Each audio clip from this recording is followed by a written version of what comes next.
amigos, bienvenidos un día más a mi canal. En el día de hoy vamos a tratar el caso de Iván Lapacastro, un suceso poco conocido, pero no por eso menos interesante, y además está resuelto. Creo y estoy segura que conforme vayáis escuchando los detalles de este caso, os recordará a dos sucesos muy concretos ocurridos aquí en España, porque por desgracia tienen muchísimas similitudes y no podemos incluso descartar que uno pues se haya basado en el otro o se haya ideado todo planeado por el hecho anterior. Antes de nada, como ya sabéis, suscríbete si no lo estás y activa también la campanita de notificaciones para que YouTube te avise cada vez que subimos un vídeo nuevo. También puedes unirte a los miembros del canal, donde disfrutarás de ventajas exclusivas como serían vídeos de antemano, vídeos exclusivos que quizás pues YouTube no me deja publicar con normalidad y los dejo en la pestaña de miembros, como también disfrutar de todos los vídeos que subimos en el canal sin ningún tipo de publicidad. Todas mis redes sociales se encuentran en un comentario abajo fijado, junto con Patreon y PayPal para quien quiera ayudar al canal económicamente. Recordaros que me he abierto un canal sobre videojuegos, series y un contenido más variado para quien quiera seguirme pues por aquí también. Sin nada más que añadir, comencemos. Antes de nada puntualizar este detalle, y es que mientras investigaba este suceso, había en algunos medios donde Iván aparecía con el nombre de Iván Castro Verdejo o Iván Castro, como también aparecía Iván Lapacastro. Lo que sucede es, por si este detalle se me olvida o para quien quiera buscar información escrita de fuentes sobre este crimen, es que al parecer el joven Iván decidió cambiarse pocos años antes del crimen su apellido de su padre y digamos ponerse los dos apellidos de su madre. Es por eso que Iván Lapacastro pasó a ser Iván Castro Verdejo. Iván Lapacastro era hijo de Purificación Castro y Fernando Augusto Lapa. Tenía un hermano mellizo llamado Jonathan. Descrito por su hermano como un chico alegre, simpático y muy carismático, pero a raíz de una dura enfermedad que le fue diagnosticada cuando apenas tenía unos 20 años, su ánimo y todas sus ganas de vivir decayeron. Según cuenta su hermano Jonathan, eso no le impidió seguir luchando y jamás dejó de pelear. En el año 2005, Iván, quien tenía sobre unos 18 o 19 años de edad, comenzó una relación con una joven de 16 años llamada Marta Rama. 2 años después de comenzar esta relación, se fueron a vivir juntos en el año 2007, siendo Marta ya mayor de edad. Algunas fuentes dicen que comenzaron en el año 2007, pero cuando habla de los tiempos de la relación, denuncias y la llegada a Langreo, Asturias, las fechas ya no cuadran. Le encantaban los coches, por lo que comenzó a trabajar en una conocida empresa de fabricación de vehículos de competición. Esto era todo un sueño y una gran motivación para Iván. En 2009, Marta, de unos 20 años, denuncia a Iván, quien en este momento tendría unos 23, según la joven por malos tratos, recibiendo Iván una orden de alejamiento y teniendo totalmente prohibido acercarse a Marta. Esta orden no fue cumplida ni respetada, básicamente porque la denunciante, es decir, Marta, volvió con Iván al poco de interponer esta denuncia por supuestos malos tratos.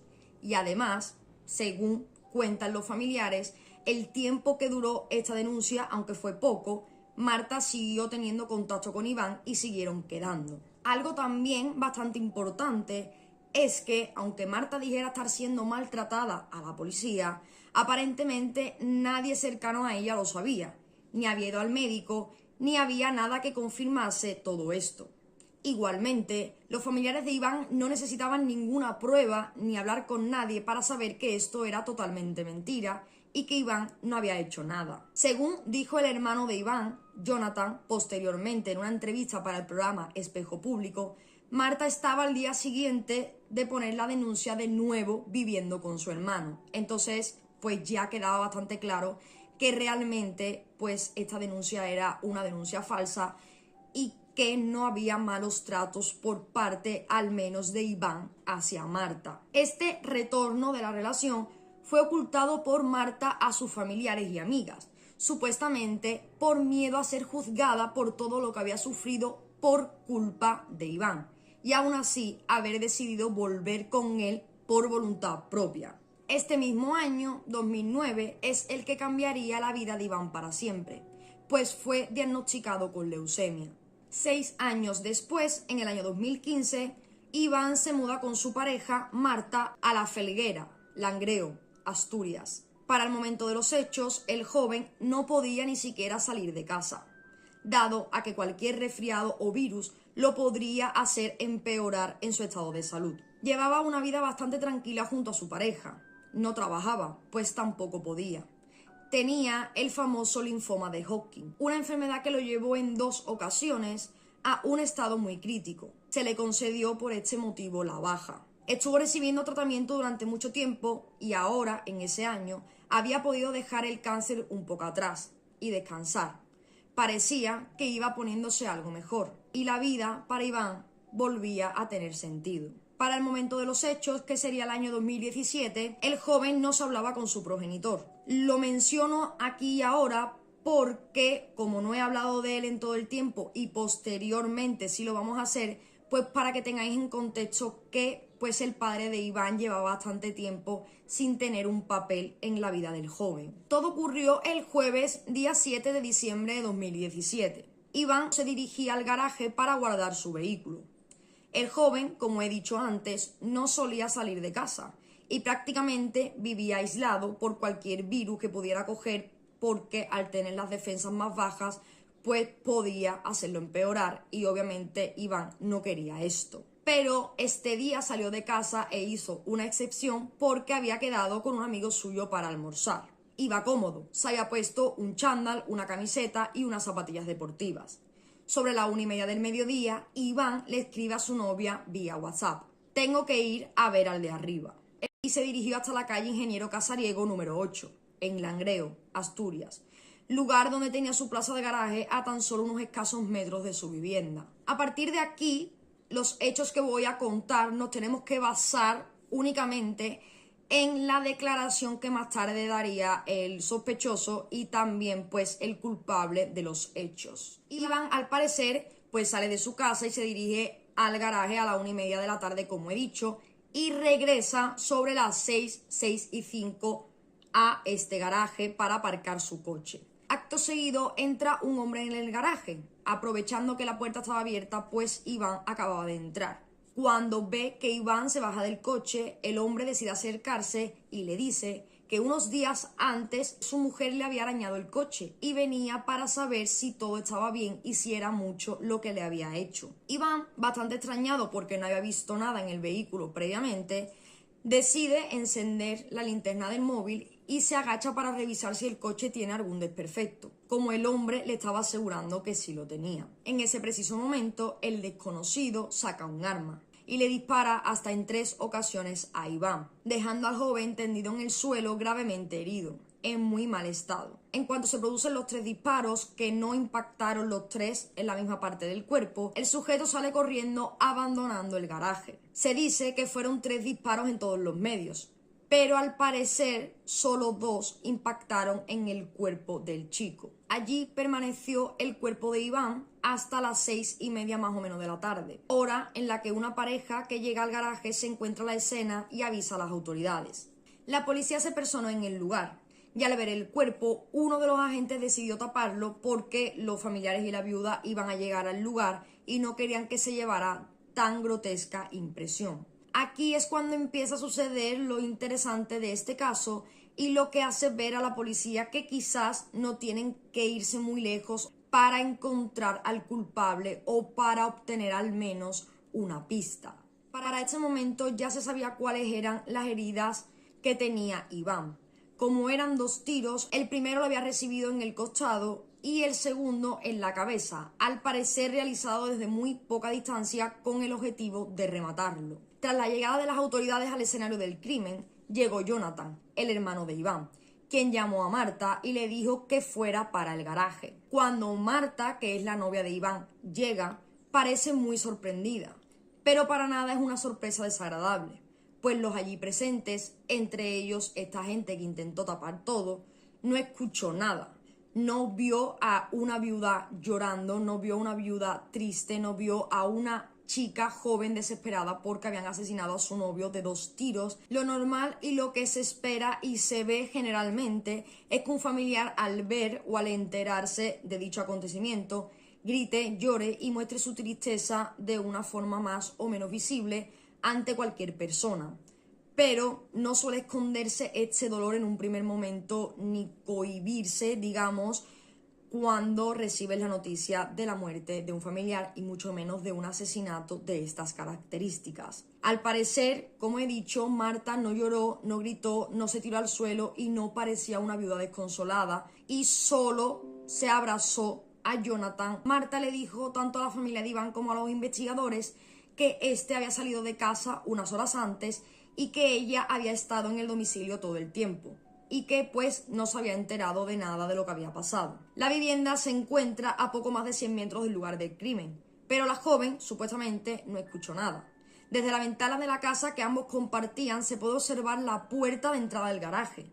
Dice que no oyó los disparos, ni tampoco el revuelo que se generó con el hallazgo del cuerpo, como tampoco a nadie salir ni entrar que le resultase sospechoso. El viernes día 8 de diciembre, que sería el día siguiente del crimen, comienzan las primeras investigaciones por parte de la policía, quien vuelve a la escena donde se produjo el crimen, junto a la científica para buscar más pruebas sobre el autor. Para este momento ya le habían tomado declaración tanto a Marta como al hermano de Iván. Ese mismo día, el viernes, el delegado del gobierno, Gabino de Lorenzo, apuntaba que el crimen se había producido por un ajuste de cuentas por tema de drogas. Incluso llegó a decir que el joven asesinado tenía antecedentes y que todo apuntaba a este tema como móvil del crimen. Más tarde se diría que el delegado dijo esto para que los culpables no pensaran que lo estaban mirando o investigando en un primer momento. Lo típico que se suele hacer de decir una hipótesis o decir que los agentes están tirando por este lado cuando verdaderamente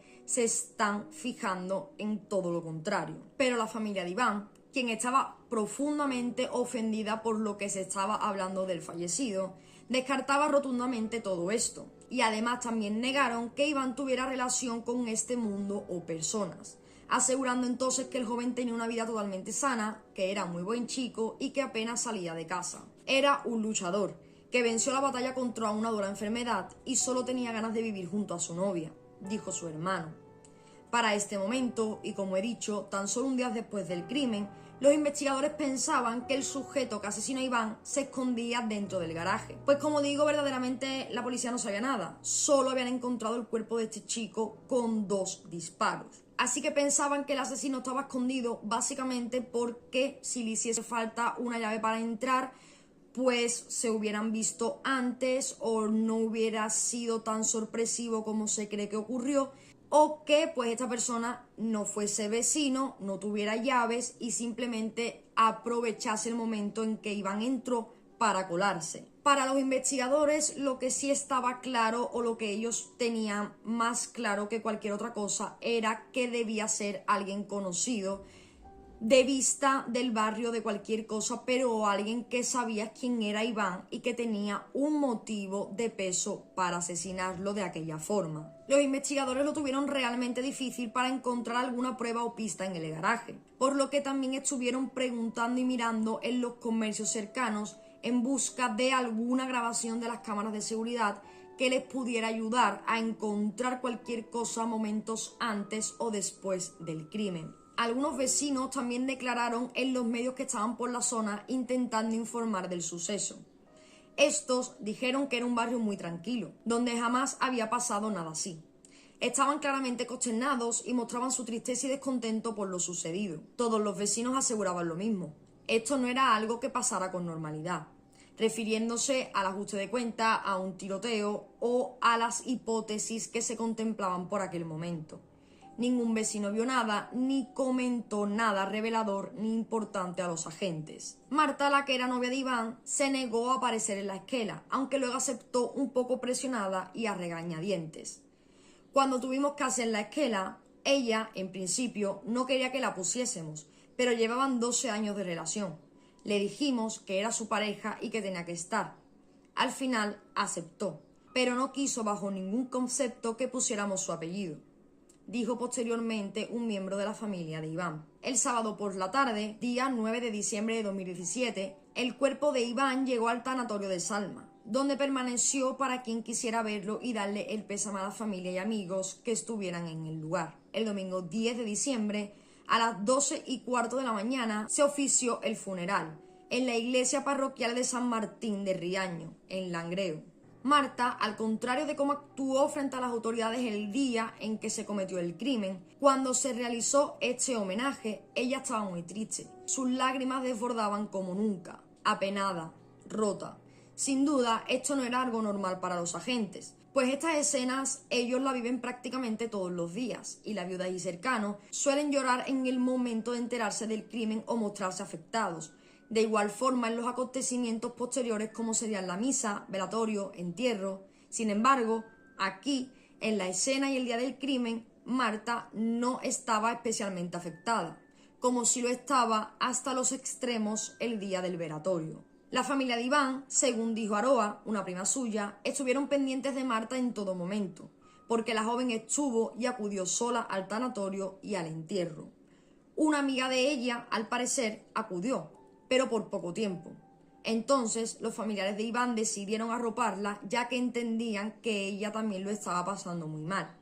Como he dicho antes, llevaban 12 años de relación. Lo que la familia de Iván no sabía es que ella había acudido sola al velatorio porque no le había contado a su familia que había vuelto con Iván, después de haber denunciado en 2009 por supuestos malos tratos. Los amigos de Iván relataron algunos de los episodios que vivieron en el tanatorio y el mismo día del entierro. Nos desconcertaba. Estaba hablando con la amiga y de pronto comenzaba a llorar y a abrazar el ataúd.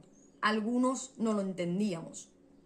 Esta prima, Aroa, aseguró posteriormente en los medios que la relación de los jóvenes era una relación bastante normal y corriente. Los chicos discutían por cosas banales, pero volvían al día siguiente, o se enfadaban y se les pasaba enseguida, pero no era nada grave. Hubo algo que hizo saltar todas las alarmas, y es que la joven Marta aseguró el día del velatorio que estaba embarazada de Iván, algo que era totalmente imposible debido a todos los tratamientos que el joven había recibido desde los 20 años. Al menos era imposible que estuviera embarazada de Iván, no que estuviera embarazada en líneas generales. Solo podía tener hijos por inseminación artificial e Iván no le había contado a nadie de su familia que estuvieran en ese proceso. Marta dio otros pasos extraños que provocaron cierta sospecha a la familia. Asistió al sepelio y más nunca se dejó ver. Ni los visitó ni los llamó. Tampoco les envió ni siquiera un WhatsApp para preguntar cómo estaban, ni volvió a mencionar al supuesto hijo de Iván que esperaba. Seguirían ocurriendo cosas extrañas, mientras que transcurría la investigación policial. El informe de la autopsia reveló que Iván había sufrido 2 impactos de disparo en el cuerpo, uno en el costado y otro en la cabeza, producido a bocajarro.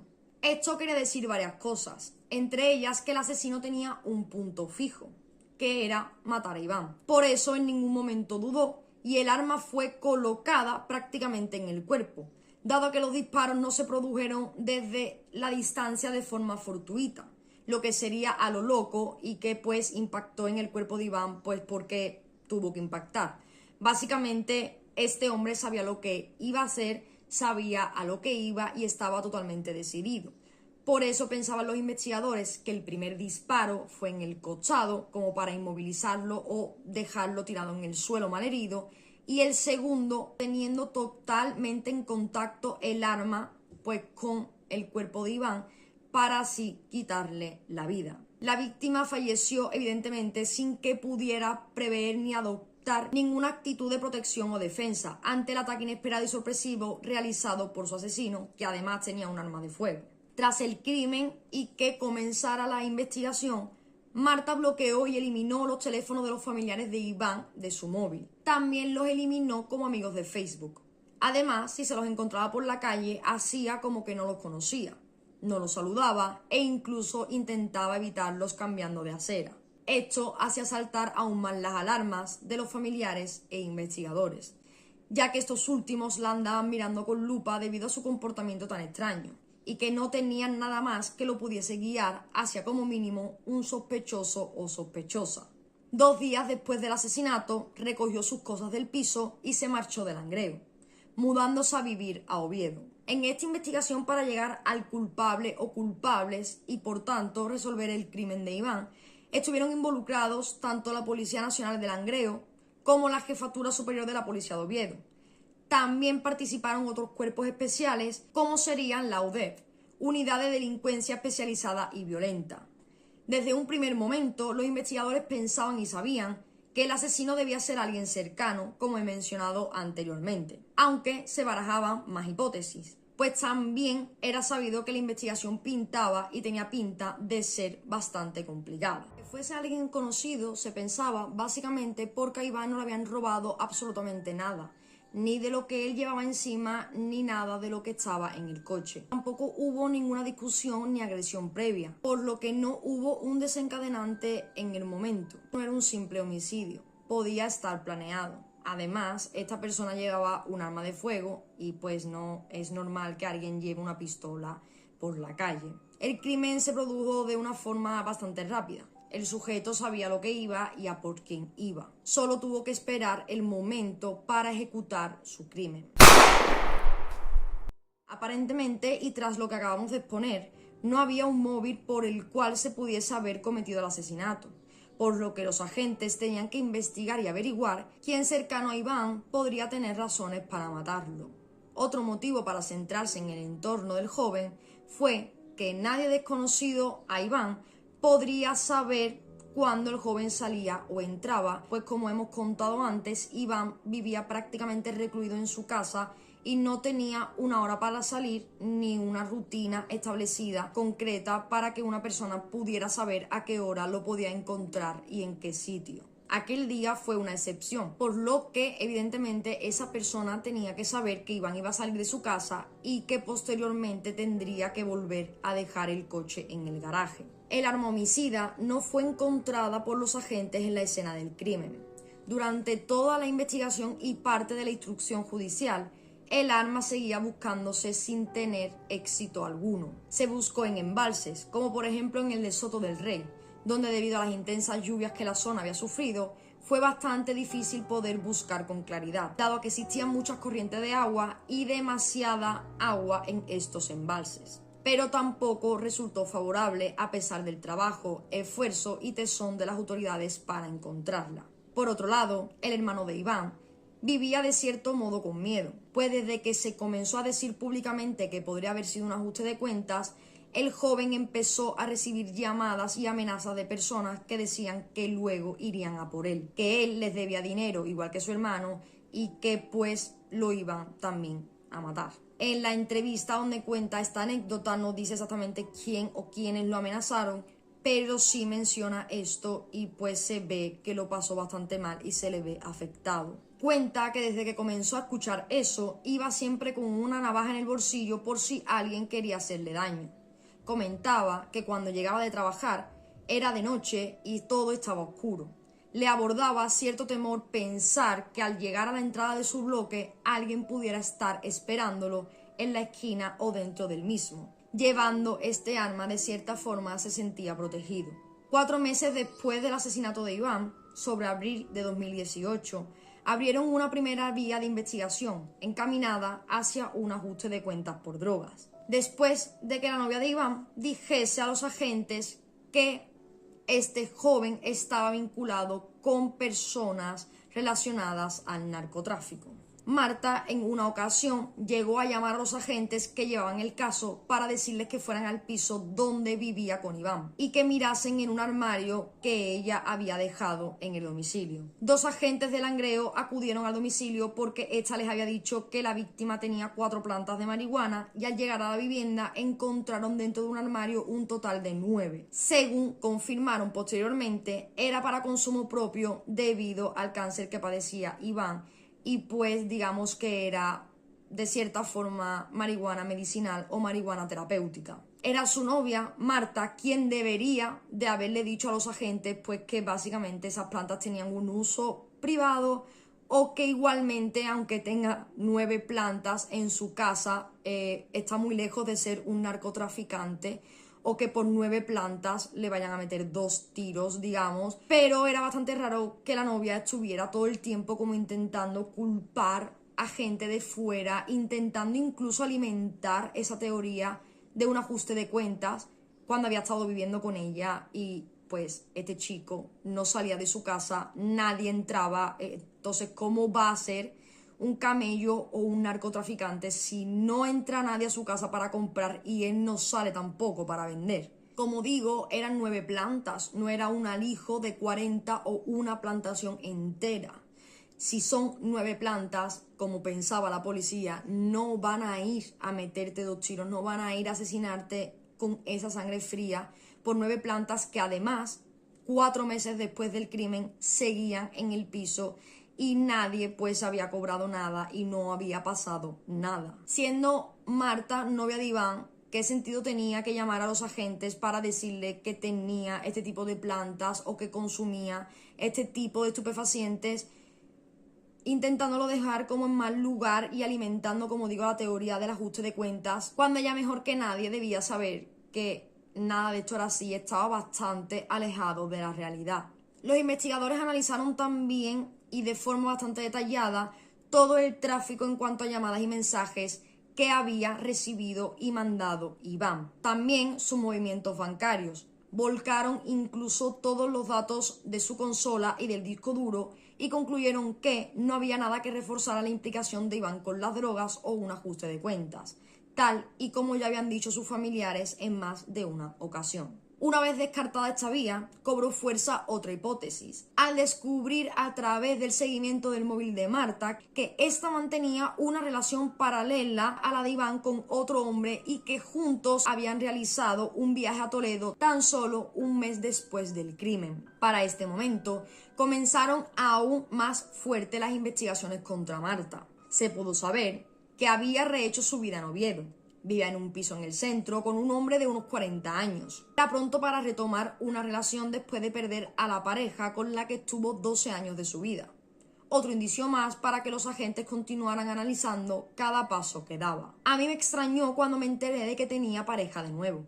Tampoco quise meter la pata ni preguntar, porque estaba la policía metida en medio. El taxista la iba a recoger a todas partes, la llevaba de un lado para otro, aseguró un familiar. Querían hablar con este hombre, con el taxista, amante de Marta, en calidad de testigo. Cabe destacar que se estuvieron revisando tanto la posición como las llamadas de Marta desde el 1 de enero de 2017, es decir, casi un año antes del crimen. Los inspectores citaron a este hombre en calidad de testigo. Se llamaba Nelson dos Anjos, un hombre portugués con nacionalidad española que era taxista. Este negó tanto su relación con Marta como su desplazamiento a Las Felgueras los días 6 y 7 de diciembre de 2017, víspera y fecha del asesinato de Iván, alegando que esos días estaba en Morcín, donde tenía la licencia de su taxi, pese a que el geoposicionamiento de su teléfono móvil así lo decía. Que él lo negara no bastó, y la policía simplemente decidió verificar la geolocalización y posicionamiento de su teléfono móvil. Sabían que no podía ser un error de antena y que estaban en lo cierto, pues el móvil era captado por un recorrido de más de 20 kilómetros que había desde su domicilio hasta donde se produjo el crimen. Por tanto, tenían claro que Nelson estaba mintiendo. Según la localización de su teléfono móvil, Nelson estaba a la 1 de la tarde del miércoles 6 de diciembre, cerca del garaje de La Felguera, donde Iván guardaba su vehículo. Este hombre, el amante de Marta, se había desplazado desde Morcín, que era donde vivía, tras recibir una llamada, pues, de su novia. Luego, su teléfono al parecer dejó de dar señal hasta que fue nuevamente activado en Oviedo.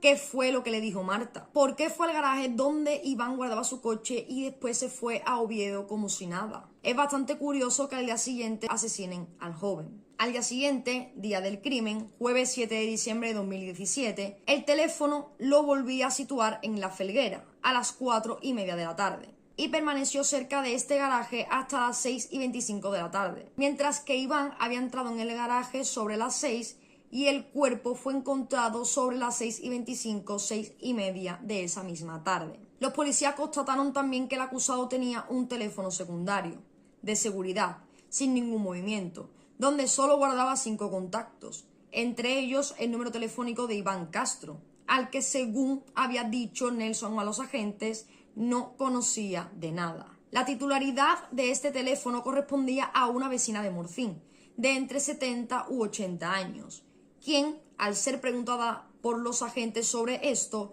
encubrió inicialmente al taxista Nelson, con un relato que para los agentes no tenía sentido y las hacía sospechar aún más. Posteriormente, tras ser citada como investigada, reconoció: Nelson me explicó lo que tenía que decir porque le estaban involucrando con la muerte de un chico y era una coartada que él me había pedido. Según dijo el inspector a cargo, las declaraciones de Nelson eran todas negativas y se negaba a colaborar, ya que no aportaba ningún dato real ni decía nada que fuese verdad y que además pues los agentes ya sabían. Básicamente no era por decir nada que pudiesen corroborar o que pudiesen tomar como cierto, porque siempre decía lo contrario a lo que los agentes habían encontrado. Además que tras comprobar el geoposicionamiento de su móvil y ver que mentía sobre dónde estaba, pasó a estar como testigo a ser investigado, un cambio que influyó directamente en la actitud de Marta, quien a partir de ese momento empezó a mostrarse muy desconfiada, nerviosa, realizando maniobras evasivas porque, según decía, la policía la vigilaba. A raíz de todo esto y de sentirse vigilada, Marta hizo una llamada a la policía, fechada el lunes 28 de junio de 2018, donde la chica le preguntaba, en algunos momentos tranquila y otros con una voz algo más temblorosa, si alguno de sus compañeros policías e investigadores la estaban vigilando, porque decía que llevaba varios días viendo a un hombre de unos 30 y pocos años que la estaba siguiendo con un coche. En la llamada, el policía le preguntó a Marta si en alguna ocasión había conseguido anotar la matrícula de este coche y ella le respondió de forma negativa, por lo que él le pidió que se tranquilizara y que, si volvía a repetirse esta situación, por favor anotase la matrícula o algún dato que pudiera ser importante. A esta agente que la atendió le dio la impresión de que Marta sabía algo más de lo que le había contado en esta llamada y que además también sabía más de lo que había aportado en sus declaraciones con la policía. Esta llamada fue grabada y además fue usada como parte de la investigación, siendo una prueba o indicio, llegándose a oír en el juicio. Además, también consiguieron varias llamadas que Marta mantuvo entre el 29 de agosto y el 5 de septiembre de 2018, entre Nelson y ella. Estas llamadas no pudieron ser escuchadas en el juicio debido a que se consideraba una vulneración de derechos de la acusada a su intimidad. Durante esta investigación, se descubrió que Marta había tenido al menos 2 amantes mientras que estaba con Iván. Diversos testimonios así lo confirmaron, pues Marta vivía al menos una doble vida. Sus clientes de la panadería que regentaba en Oviedo ofrecieron sus testimonios, alegando alguno de ellos que nunca nos dijo que tenía novio y mucho menos que éste murió. En esa época, cabe la posibilidad de que Marta mantuviese varias relaciones sentimentales a la vez. Una en La Felguera con Iván, otra en Oviedo con este taxista y una tercera con otro joven. El hermano de Iván, Jonathan, aseguró en una entrevista para Antena 3 cuando Marta fue detenida que uno de los amantes incluso le habló a él por Facebook para decirle que había estado viéndose con la chica, es decir, con Marta, durante 2 días o algo así, dejando de quedar con ella porque éste se enteró de que estaba quedando con alguien más y además con un taxista. La familia de Iván jamás sospechó de esta doble vida de Marta y mucho menos desconfió de Iván, o al menos no mostró esta duda o desconfianza en público. Todo salió a la luz debido a la investigación policial contra ella. El crimen llevaba 10 meses en punto muerto, sin novedades, sin datos que ayudaran a resolverlo, pero gracias a las labores de la UDEF, de la Policía Nacional, consiguieron detener a quienes consideraban autores del crimen, que eran la propia Marta y Nelson. Este último reconoció los hechos en dependencias policiales tras ser detenido. En ambos, tanto en Marta como en Nelson, según los investigadores, se advertía una clara voluntad homicida. Durante todo el tiempo que los investigadores estuvieron trabajando, todo se mantuvo con el mayor secreto posible y fue muy poco a poco revelado públicamente. Los datos que están ahora visibles son porque se contaron en el juicio o se usaron de una forma u otra. Así que posiblemente esto no sea todo lo que los agentes hicieron durante estos 10 meses de investigación. Solo en localizar los móviles, en las llamadas, en los WhatsApps, en los mensajes, todo eso se llevaron muchísimo tiempo y obviamente no contamos con todas esas pruebas ni indicios. Las detenciones de los supuestos autores se produjeron el miércoles 17 de octubre del año 2018, casi un año después del asesinato. Fue el jueves 18 de octubre de 2018 por la mañana cuando el hermano de Iván recibió una llamada donde una persona le decía que habían detenido a los asesinos de su hermano y que estos estaban en el juzgado. Si quieres ver a los asesinos de tu hermano, ve a los juzgados que allí los van a llevar ahora, le dijo esta persona. Como el número no lo tenía guardado y la voz no le sonaba a nadie conocido, pensó que se podría tratar de una broma. Pero igualmente tenía esa pequeña duda de ver si lo que le habían dicho era verdad, por lo que fue a los juzgados donde este anónimo le dijo que estaban los supuestos autores detenidos. Jonathan acudió, permaneciendo 6 horas a la espera de que saliesen los dos sujetos. Antes de pasar todo el tiempo, a los 10 minutos de llegar, se encontró a un policía, que al parecer llevaba el caso de su hermano. El agente le preguntó a Jonathan qué era lo que hacía allí, y este le respondió que le habían dado el chivatazo de que los dos supuestos autores del crimen de su hermano se encontraban allí. La policía le confirmó que así era, por lo que Jonathan pues decidió esperar estas 6 horas hasta que finalmente salieron de allí. Fue sobre las 7 de la tarde de ese jueves que por fin les pudo ver la cara. No se podía creer lo que estaba viendo, pues del juzgado salían los detenidos. Uno de ellos era la detenida, pues era una chica a la que, durante mucho tiempo, había considerado de su propia familia. Marta, su cuñada, la que era novia de Iván para el momento del crimen, y con quien llevaba compartiendo su vida más de 12 años. Según narra Jonathan, iban tapados y no eran capaces de dar la cara. En cuanto los vio, algo recorrió su cuerpo. Fueron varias sensaciones y sentimientos encontrados: tristeza, furia, enfado. Se contuvo por estar en dependencias policiales y se mantuvo firme, sin decirles nada, aunque ganas no le faltaban de eso y mucho más. Como es evidente, y como él bien catalogó como algo natural, teniendo en cuenta que tenía delante suya a su cuñada y a otro señor detenidos por ser autores del asesinato de su hermano. Un medio recoge literalmente lo siguiente: cuando reconoció a Marta, aunque llevara el rostro cubierto, se lanzó contra ella y tuvo que ser reducido por la policía. Jonathan aseguró en una entrevista en los medios 4 días después de la detención de Marta y Nelson que él no había dicho nada y que, totalmente al contrario de cómo se estaba diciendo, tampoco dijo nada ni tuvo que ser intervenido por los agentes. Aún así, la familia y los agentes seguían sin saber el motivo que había llevado a Marta y a Nelson a asesinar a Iván. Las primeras declaraciones del detenido, es decir, de Nelson, fueron que él fue a hablar con Iván y que se había producido una discusión donde el joven, es decir, Iván, sacó un arma y que Nelson pues intentó quitársela, cosa que consiguió, pero que pues sin querer disparó 3 veces y pues 2 de ellas impactaron con Iván. Dice que después se fue del garaje corriendo con mucho miedo y se deshizo del arma. Esto para los agentes no era nada creíble, pues aparte de que era raro que Iván llevase una pistola, más raro era aún que una persona que no tenía relación con las armas se la llevase consigo y también decidiera tirarla en algún lugar. Según le dijo Nelson a los agentes, la tiró a un embalse en Soto del Rey. Los agentes y la unidad de subsuelos estuvieron buscando en este lugar, pero no salió nada. Ya venían también de estar buscando en estanques y embalses, así como continuaron posteriormente, pero el arma jamás se encontró. Marta declaró haber comenzado su relación después con Nelson y que éste se habría ido a vivir con ella a Oviedo meses después del crimen. Los agentes sabían que Nelson era el autor material porque él mismo había dicho que se le disparó el arma, aunque esto no fuera del todo creíble para los agentes. Pero les faltaba conocer cuál era el grado de responsabilidad que tenía Marta.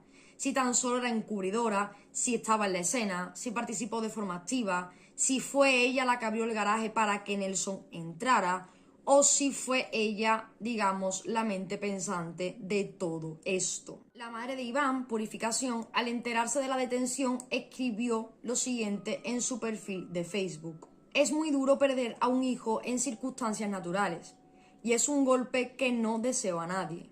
Pero más duro e inconcebible resulta cuando es fruto de la arbitrariedad y la falta de humanidad. Nada justifica privar a un ser humano de su vida y no logro comprender cómo una persona con la que has vivido y amado puede convertirse en tu peor enemiga. A quienes me han arrebatado a mi hijo no puedo sino decirles que me dan lástima. Un corazón tan negro y un alma tan putrefacta seguro que les condenará a ser personas infelices y desgraciadas para el resto de su vida. Mi hijo ya descansa, pero espero que su recuerdo lo persiga cada día de su vida, que el remordimiento no les deje conciliar nunca más el sueño. Me queda el consuelo de que los responsables ya tienen nombre, apellidos y rostros, y digo en referencia a la que fue pareja de mi hijo, que tiene solamente rostro, porque la persona que yo conocí murió en el preciso instante en el que contribuyó con la materialización de un acto tan vil y despreciable. Confío en que las investigaciones policiales lleguen hasta el final y se les aplique la máxima condena. Es lo que merece quienes, además de privar a un ser humano de su vida, tuvieron la desfachatez de fingir consternación y de estar presentes en la despedida de Iván. Una frialdad tan grande y esa desconsideración les hace perder la calificación de seres humanos.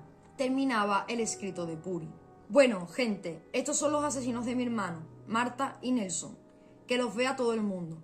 Marta de la Felguera y Nelson de Mieres, y vivía en Oviedo. Escribía Jonathan en su muro de Facebook al confirmarse quiénes eran los autores. El 19 de marzo de 2019, los investigadores decidieron recrear cómo sucedió el crimen acompañado de Nelson, quien se negó rotundamente a entrar en el garaje. Nelson en todo momento se mostró arrepentido y desde prisión incluso les escribió carta a los familiares de Iván pidiéndoles perdón, así como dejando a su disposición todos los bienes que tenían su propiedad para su venta o disfrute.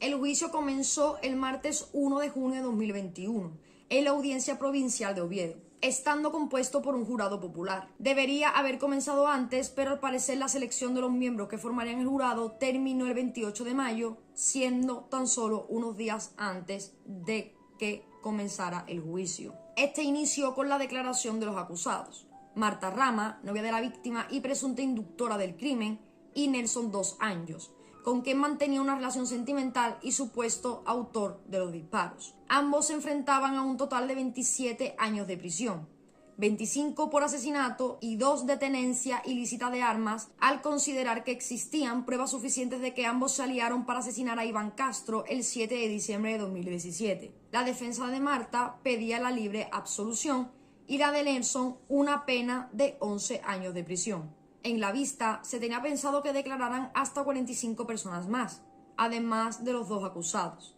El lunes 7 de junio y el martes 8 de junio serían las periciales. Al día siguiente, el miércoles 9 de junio, los abogados de la acusación particular y de la defensa expondrían sus conclusiones. Y el día 10, el jurado popular daría a conocer su veredicto en el tribunal. Marta y Nelson se acusaron mutuamente del asesinato. Ella aseguró que no tenía nada que ver con la muerte de su pareja y aprovechó para decir que Iván la maltrataba en su turno de palabra. Soy culpable de encubrir a Nelson. Sé que eso tendrá un castigo y lo tendré que acatar, pero no soy culpable de nada más.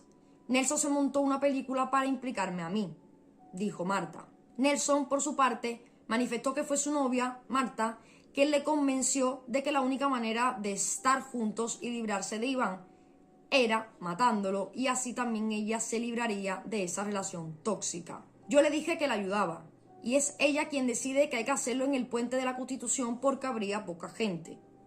Por eso dijo que lo intentó una primera vez el día 6 de diciembre y tras no lograrlo o no ser capaz o cualquier razón, volvió al día siguiente, día 7, que fue cuando finalmente cometió el crimen. La primera en declarar fue Marta, quien tan solo respondió a las preguntas de su abogada. Dijo que su relación se inició en el año 2005, cuando ella tenía 16 años, destacando que Iván pasó de las contestaciones y malos tonos a las amenazas, hasta que decidió denunciarle en el año 2009 por malos tratos psicológicos. Le pusieron una orden de alejamiento, pero él no la cumplió. Sé que puede ser difícil de entender, pero como había buenos momentos, los malos se me olvidaban. Estas fueron las palabras de la joven para justificar por qué volvió con Iván, a pesar de habérselo ocultado a sus familiares y amigos durante todo el tiempo hasta que pues finalmente saltó todo a los medios. Tenía miedo a que mis padres reaccionasen y por vergüenza de volver con él tras lo vivido. Alegó también que cuando retomó la relación las cosas empezaron muy bien, pero que sobre el año 2017 volvieron las amenazas, llegando incluso a asegurar que Iván llegó a encerrarla en la terraza, dejándola fuera durante toda la noche. Era por días. Si él estaba bien conmigo, bien, y si estaba mal, iba mal. Cuando mataron a Iván pensaba que estaba embarazada, pero un mes después supe que no. Al hablar sobre cómo y dónde y de qué forma conoció al acusado, Nelson dijo que fue por una compañera del trabajo con la que este hombre mantenía una relación sentimental. Explicó que inició con una relación de amistad y que a finales del verano de 2017 se convirtió en una relación sentimental. Indicó que su amante sabía dónde vivía y había visto varias veces fotos de Iván y también de su coche. Por otro lado, negó que le dijese a Nelson que quisiera matar a Iván y también dijo que el día del asesinato tenía conocimiento de que Nelson quería hablar con Iván, pero no que fuera directamente a cometer el crimen. Según Marta, Nelson le dijo que quería hablar con Iván para decirle que él también estaba con Marta y que por favor dejara la relación que ellos dos tenían porque Nelson quería seguir con ella. Posteriormente al crimen, Marta se trasladó a vivir a Oviedo, pero según dice, no fue hasta tiempo después que Nelson se fue a vivir con ella y aseguró que este dato pues no lo sabía casi nadie. No quería que me juzgasen, que mis padres se avergonzasen de mí y además tenía miedo a la policía por tener una relación con la persona que había matado a mi expareja. No dije la verdad para encubrir a Nelson y por miedo de verme implicada. No sabía lo que iba a pasar. Según incluso aseguró Marta en el juicio, ella sabía que Nelson había asesinado a Iván, pero no porque ella tuviera que ver en el crimen o en el plan para asesinarlo, sino más bien porque Nelson se lo acabó confesando cuando ya pues había ocurrido todo y cuando ya pues estaban viviendo juntos. En el turno de palabra de Nelson, este aseguró que se enteró de la relación de Marta con Iván 3 meses antes del crimen y que él hizo aquello porque básicamente Marta no paraba de decirle que tenía una relación tóxica y aseguraba que Iván le mandaba amenazas. Fue poco a poco diciéndome que él la maltrataba, hasta que me dijo que ojalá se muriese. Le dije que iba con ella a denunciarle, pero me dijo que no, que eso no valía para nada y que si íbamos la mataría a ella o a su padre. Tenía terror de que Iván le hiciera algo a ella o a su padre, dijo Nelson. Así fue como, tras ganarse la confianza de Nelson, Marta comenzó a transmitirle la necesidad de acabar con la vida de Iván, diciendo que éste la maltrataba y que en caso de que se enterara de que estaba manteniendo una relación con Nelson, su vida estaba en peligro. Al parecer, Nelson aseguró que días antes del crimen, Marta le había dicho que estaba embarazada y que el niño era de Nelson, asegurando que si ella llegaba a casa con la barriga o Iván se daba cuenta del embarazo, sabiendo Iván que él no puede tener hijos, pues que la matarían. Le ofrecí desaparecer, vender mis taxis y mis bienes e irnos, pero ella decía que, si nos íbamos, Iván iría por su padre y lo mataría.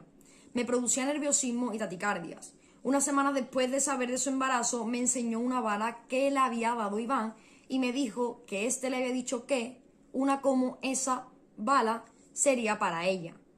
Yo me puse histérico. Según contó Nelson, todos estos episodios de maltrato, de amenazas y tal, Marta se los contaba llorando, sumamente desesperada y pues evidentemente haciendo que Nelson se sintiera mal para que diera ese paso. Ella al parecer le enseñó una foto de Iván, le dio su número de teléfono y le dijo que le iba a mostrar cuál era el portal y la cochera de su edificio para que supiera dónde tenía que acudir, entregándole incluso una llave para que pudiera abrir la puerta del garaje sin problema.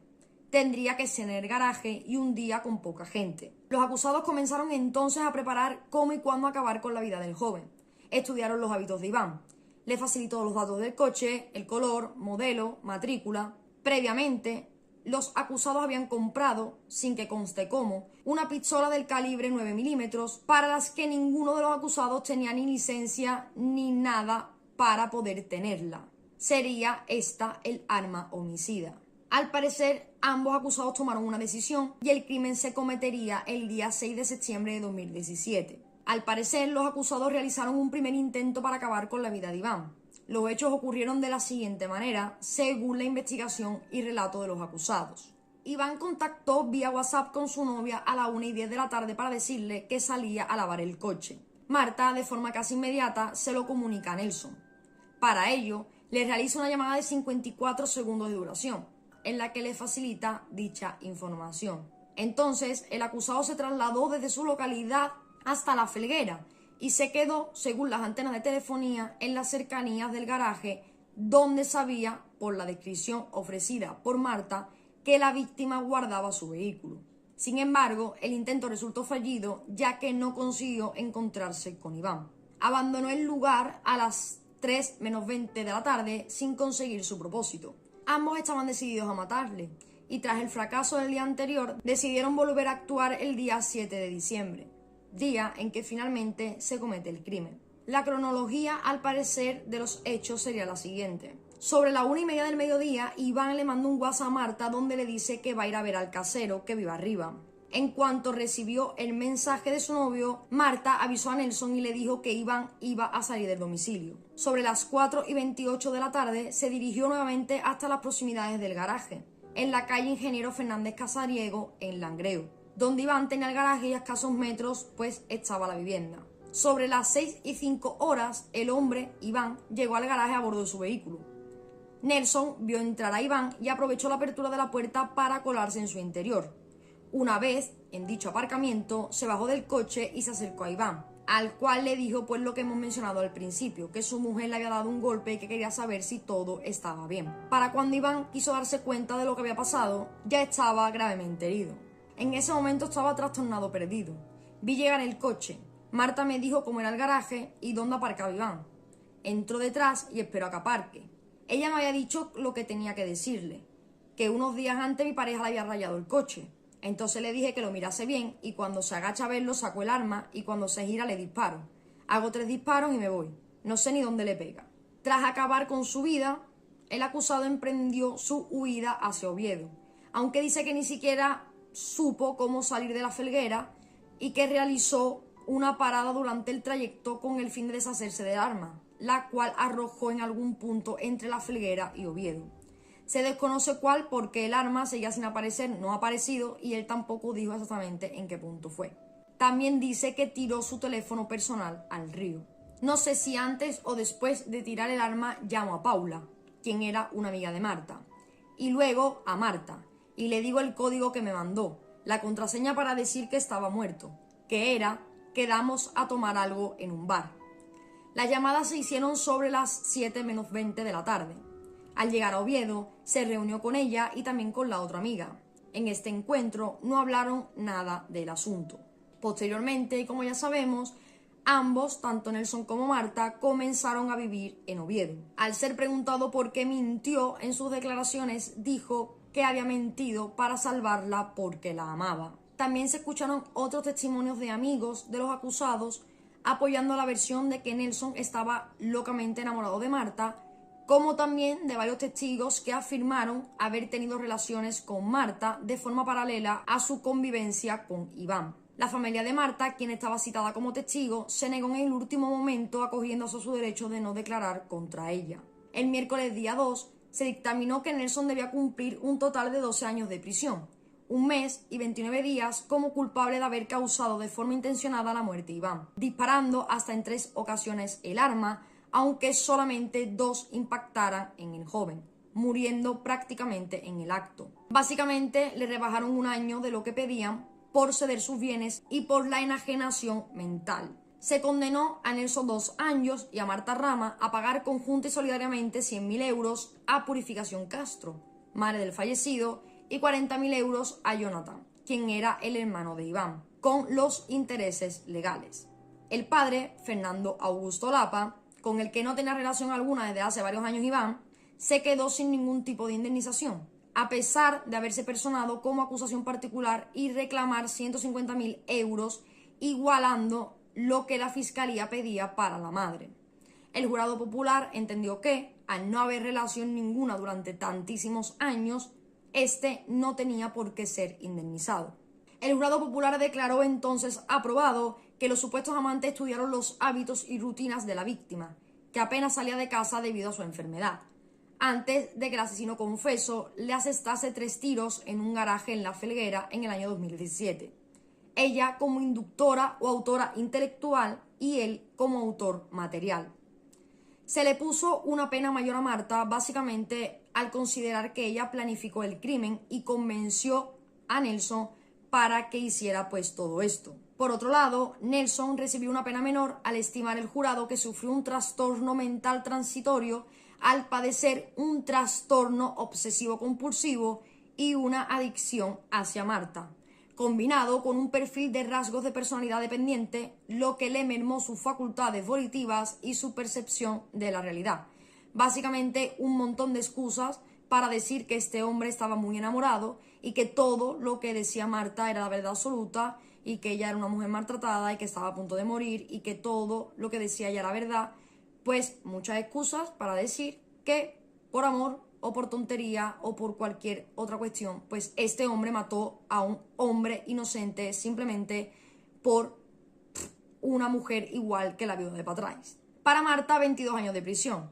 21 como autora e instigadora de un delito de asesinato con el agravante de parentesco y 1 año como autora de un delito de tenencia ilícita de armas. El jurado concretó que la joven era culpable de haber participado en la muerte de su pareja y también de poseer un arma de fuego sin tener la licencia correspondiente. El juez, por otro lado, rebajó la pena de Nelson a 12 años, con la eximiente incompleta de trastorno mental transitorio. Concretamente, de estos 12 años, 11 años, 2 meses y 29 días eran por ser autor material del crimen y el resto, pues, era por la tenencia ilícita de armas. Le fueron aplicados, además, 2 atenuantes. Uno, que era el enamoramiento enfermizo de Marta, que lo llevó a disparar en 3 ocasiones a Iván por un trastorno mental transitorio, y el segundo atenuante era la disminución de los efectos del daño, ya que con anterioridad a la celebración del juicio, estando en prisión, Nelson puso y cedió todos sus bienes a la familia de Iván. Por lo tanto, y así es como acabaría más o menos todo, la defensa de Marta y de Nelson recurrieron a la sentencia para que todo esto pues cambiara. El Tribunal Supremo ratificó en noviembre de 2022 las condenas que la justicia asturiana había puesto tanto a Marta como a Nelson. 22 años para ella y 12 años para él. Sin más, amigos, estos serían todos los detalles sobre el caso de Iván Castro, un suceso que a mí, por lo menos particularmente, me recuerda muchísimo a la de la viuda de Patrais. No es la primera vez, por desgracia, que vemos este tipo de relaciones, este tipo de crímenes y realmente también son muy atroces, son muy duros. Ver cómo una persona puede manipular a otra y hacerle ver que su vida está en peligro cuando verdaderamente no es así.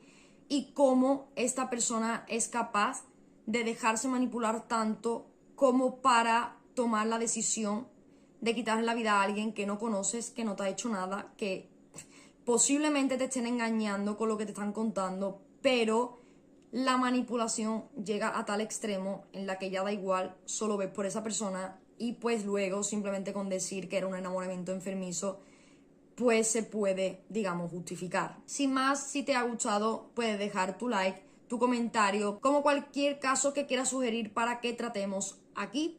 Como siempre digo, suscríbete si no lo estás y activa la campanita para que YouTube te avise cada vez que subimos un vídeo nuevo. Sígueme en todas mis redes sociales y únete a los miembros para disfrutar de los vídeos sin publicidad o también puedes ayudar económicamente al canal siendo miembro de Patreon o PayPal.